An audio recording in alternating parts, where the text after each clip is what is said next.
Welcome to another 3 No More Than 5 in 5. The last time we chatted, I was in the Bay Area after having visited with family down in Southern California.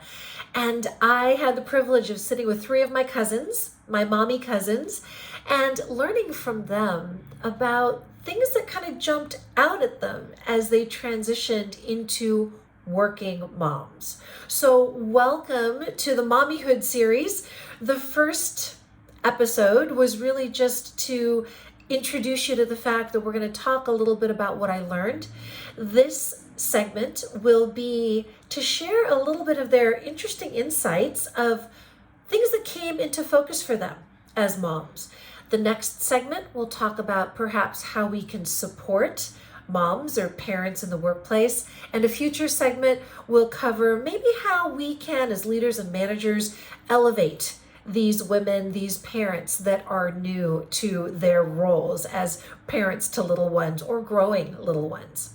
So for this series, I thought it would be interesting to ask my cousins, what were things that maybe you took for granted that came to focus as you transitioned into mommyhood?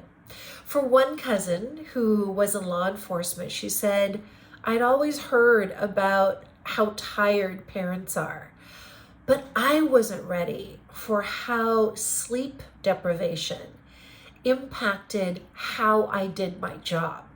It was a constant battle to stay alert and focused, and as I would guess, in a high risk or potentially dangerous environment like being in law enforcement. That was important. She didn't really think what it would look like or how it would feel until she was in the middle of it, but her one thing was sleep deprivation. Another cousin said, it didn't really occur to me until I chose to be a mom that there aren't a lot of mothers or parents in the philanthropy space, at least that I work with.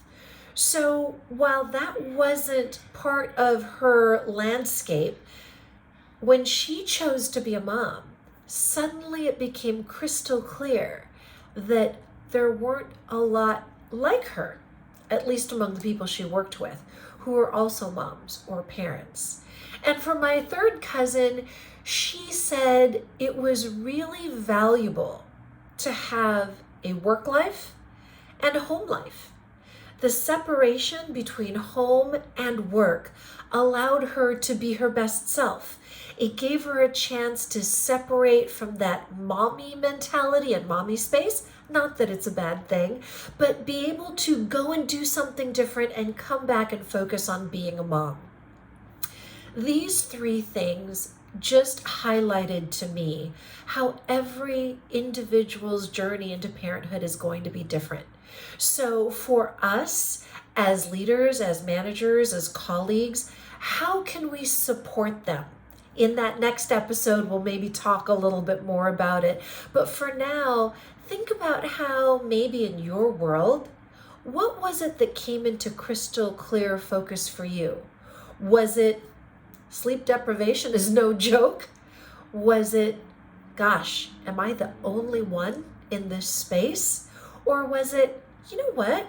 I like having these 2 worlds that I can be a part of. They balance one another out. It's different for everyone. And I'm hoping that by sharing this and by having a conversation, we can start to delve a little bit into what does it look like for you when you have a change like these mommies did, or for those of you who are parents adopting children or just starting to think about this, what is it that comes into focus for you? So more to come in a future episode. For now, have a great rest of your day, week, month, whatever it might be. Thank you for your support. We'll see you again for the next chapter of Mommyhood. Until then, cheers.